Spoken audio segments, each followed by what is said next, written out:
درباره دانوستاندن ما به دستهلاتا نو یا الشامه و لسر بنگه و ناوروکا اف دیتنا هفبش یا کوبو يعني ام دبینن وکا چارەسەریەش کریزا سووری را ام دبینن وکا چارەسەریەش کریزا يعني چارەسەرکردنا دۆزا کورد لە سووریا ji bo vê yekê jî ji xwe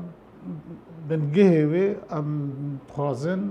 û em mê xebatê bikin weke şand ji bo avakirina Sûriyeke nû, Sûriyeke dîmokratî, Sûriyeke nenavendî pir alî. Di wê Sûriya nû de jî mafê miletê Kurd cîbcî bibe weke miletekî dîrokî li ser axa xwe li gor belge û wesîqê navdewletî û di çarçêwa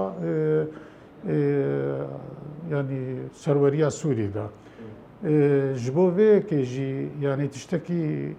yani erînî jî heye ku desthilata li Şamê behoriyê hebûna miletê Kurd Sûrî te têne